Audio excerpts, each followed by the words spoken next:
Hi, I'm Liesl, and I'm the writer behind the Homeschool Den. And I wanted to do something a little different today, kind of come out from behind the camera, behind like the writing and sharing all the packets that I make and everything, and just talk to you a little bit, update you about my ear. If you've been a long-time reader, you know I had a terrible year last year. I wound up having 6 ear surgeries and had crazy symptoms, and I wanted to tell you a little bit about that because the ending of my story is really good. So I went in for ear surgery about a year and a half ago, and that's because I had a lot of ear infections as a child and had some surgery done on my left ear, like tubes and things like that, and it left me with a structural issue along my ear canal, so they were going to go in and fill in that area with some bone filler, and they were going to give me a prosthesis for one of the bones in there to make my hearing better. Well, it didn't go quite as planned. I came out of that surgery in October really sick, and a couple weeks after that I got BPPV, which gives you severe vertigo. I couldn't basically move from the couch. I just was holding my head because the whole world was spinning. And then in addition to that, there were some crazy things going on. It turns out that I was allergic to the bone filler that they had put in, which was supposed to fill in some of the bone area near my ear canal. And so that was showing some weird symptoms on the outside of my ear. And then the other thing was I kept getting worse and worse symptoms, and we didn't know what was going on. I had some noises, like at first it was just jingle bells and swishing, and over time it got worse and worse. It was like swishing and zinging and pulsating and zhuzh and like crazy stuff.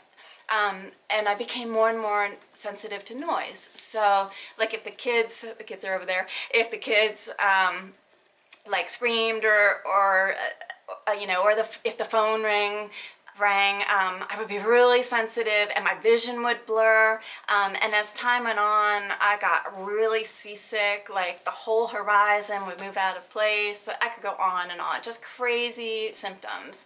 And so I had surgery after surgery to try and fix all these. I had the bone filler removed, and then it turns out I had a dehiscence, and so they were going to try and plug that. A dehiscence, that's a fancy word for a hole, for if you're like me who didn't know anything. I'm going to give you a little anatomy lesson. So here's the ear, and I had a little hole near these semicircular canals.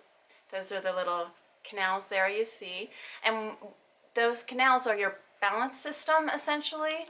And so with a hole, the sound was going into 2 areas. It was going into the semicircular canals, which then the sound was kind of firing this off and making me seasick and dizzy and like making it, yeah, just the world spin and the horizon jump and everything. And so after 5 surgeries, things still weren't better, and I realized I had to go to Johns Hopkins because they deal with semicircular canal dehiscence, which is what I had. And my doctor said, oh, you know what, we need to take everything out. And so they, actually I went in for an appointment on a Wednesday, and he said, can you have surgery on a Friday? And I was like, no, I have 3 kids. I can't go in for surgery in 2 days, because they were just with friends. But a week later, I had everything removed, my ear canal, my eardrum, all the bones, and my balance system. And then they also, at the same time, did a different surgery, which is called, so I had this abutment put in. I'm going to have my husband zoom in a little bit. It's this little button that they put into my skull. And then after the bone grew back, it took about 3 months for that to heal up, and you can still see my hair shaved back there behind, like a little bit.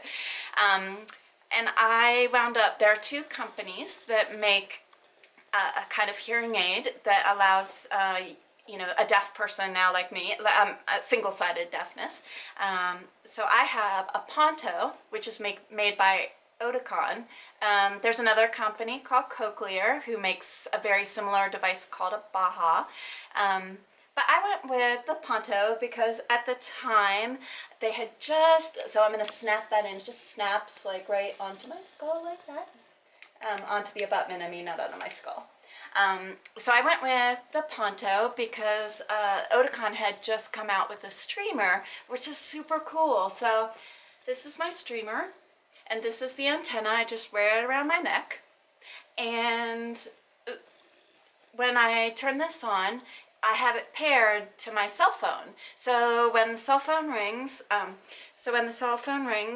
can just hit this button here, and whoever calls is speaking right in my head, because the hearing aid, the bone anchored hearing aid, sends the sound straight through my skull to my good ear on my right side. And if I don't have a device that's paired like a cell phone, I can use, you know, my iPod with my little whatever cord thing and stick it in just like a headphone jack and listen to my music or listen to my podcast or whatever. And again, it just goes straight into my ear. And I think if you want to make your first $1 billion, they're going to have some sort of surgery in like 30 years where everybody can get this, because it is really cool. It's like neat having the sound straight into your head. So anyway, I just thought that it would be neat to share how good things are, because they were pretty awful for a lot of last year, and also because people are curious. They wonder, you know, like how things went, especially my friends. They've been wondering about the streamer and stuff, and it's not something that most people encounter. So there you go. That is my post for today. Thank you, and we'll see you soon.